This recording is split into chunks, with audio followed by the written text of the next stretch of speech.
the remaking of it. So how did your involvement with that come about, and what did you think of the finished product?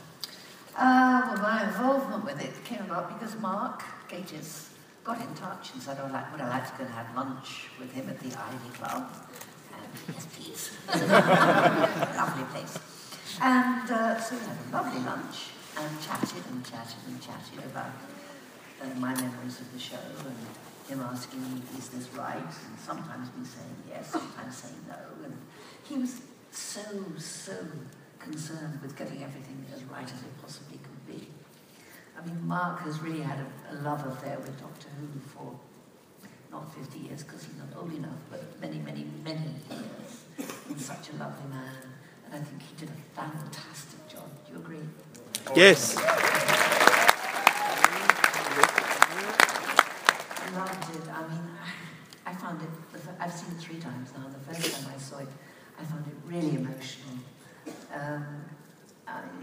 Just to sort of dig up all the memories of what we were doing at that time and how we felt, but also sadly, so many people have died, you know, and it would be so wonderful. I mean, Bill would have loved to have been here, and Jackie, and Verity, and it's just terribly, terribly sad that, you know, the most important people are just not here to actually see all this and appreciate your appreciation of us.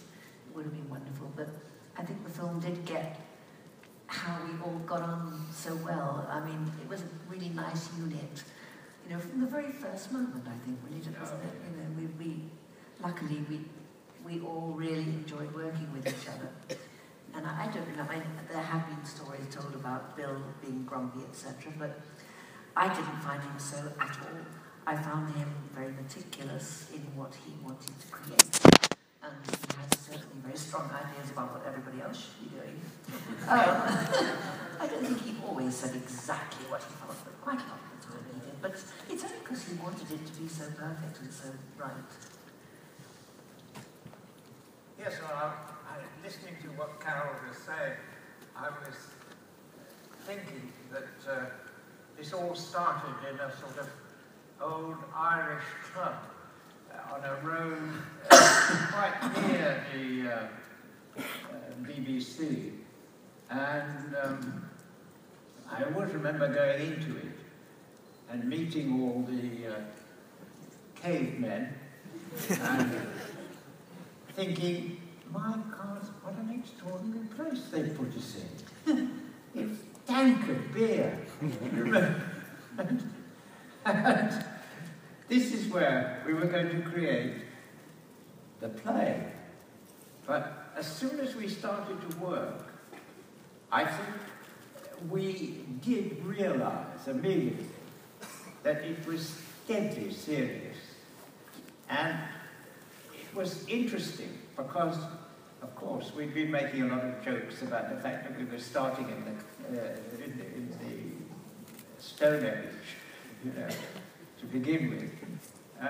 But that all vanished, and we really got to work. And I was filled with admiration for all the other actors who had to be Stone Age people, and yet they totally convinced me that they were. And this was interesting, because this is the way in which it really began. And it began with people who really believed in what they were doing. And that really is my first memory from these days. You didn't mention the leaky roofs and the buckets we had to put around to catch the drips. Or to make us feel at home in the Stone Age, you know. We created it very well. Because of the unique way the BBC is funded. No. And how was it revisiting all of that then, William, with Mark Gatiss, and you popped up demanding Sidney Newman's pass off him as the commissioner? Yes. That was a great fun cameo that you had on Thursday night. Well, yes, I enjoyed that little bit. But Mark had entertained me as well in the Ivy Club. And very well. We had a very nice lunch together. And we talked about things, and I got the feeling that he was extremely particular. And his questions were really deep, and this is very good. And I think, when I saw it the other night for the first time, I thought he's been very successful. Apart from the fact that David Bradley was absolutely marvellous as Bill, I thought that everybody, Verity, Jackie, they were there. And this was quite something. And so it will be a special memory of the show, I'm sure.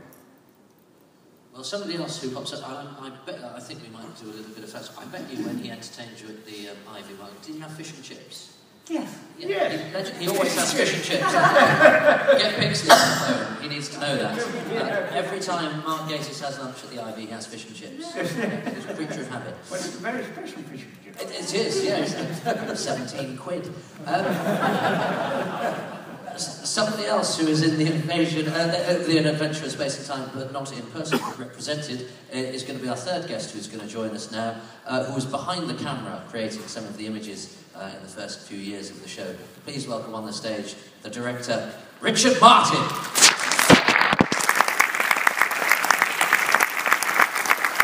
With all these fights, and you've got to do them, you know. And that's the sort of thing I was enjoying at that time. So I was aware of what was happening. Yes. There's no trusty sword to help you. So are you a sporty person? Were you a physical person in everyday life? You know? Well, no, I was busy. But I mean, you know, I had the work I'd done before. I go back to the first television thing I did, really, was a film of Sir Lancelot. And Sir Lancelot was, every week was a fight, and there's something happening, and just missing the sword, and that sort of thing. So I suppose I'd been trained quite well. But I enjoy those things, actually, because the whole thing in Doctor Who that it appealed to me was that it was an adventure. And I love adventure. I love things that startle me, and something happens. This was the great secret, I think, and it still is, of Doctor Who. It sort of takes you out of your daily life and suggests something else to you. I like that. I enjoy that. I mean, I still travel a lot, and I enjoy all the sort of things that happen. So that was my attraction to it. Well, really. you travelled to a number of places, including, because we've talked a lot about the science fiction, you've also travelled back in time. We've got it now from the Aztecs, which was one of those great lyrical, historical tales from Doctor Who. So let's look at you trying not to change history, not one single line. We had a captive audience. Yeah. What about you? Do you remember when you sort of first realised that, oh, this is not quite your run-of-the-mill show that I'm doing? Oh, very early on, I think. I described the feeling that came over me when we were rehearsing The Cavemen, and I saw the work that was being done. Then I felt very confident then that we would go on. And so I think it was then, really, for me, in that funny, beer-stinking rehearsal room we had, it fixed it for me. Because it opened it all, really, I think, to my imagination. Because I suppose I had reservations about it, having just read the script and sort of accepted it. And then finding out this is what I had to do. We'd all made a lot of jokes about it, as actors do. And I thought, how's it actually going to do it? Is it going to be real? Is it going to be true? And it was, in front of my eyes in that room. Well, that was largely due to you two. To be honest with you, the human element is the most important thing in science fiction. You can write about globs of space with intellect zooming about the universe, but unless it relates to the human being and how they react to that, to eternity, eternity both from backwards and forwards in time and eternity out there in the stars, how they react to it and how we react to that, because that's the basis of our question, of all the questions about life. And it's encapsulated in this idea of the time and space machine, and how human beings relate to it is an important thing. So it was your gift that you gave to it of reality. Thank you. Thank you.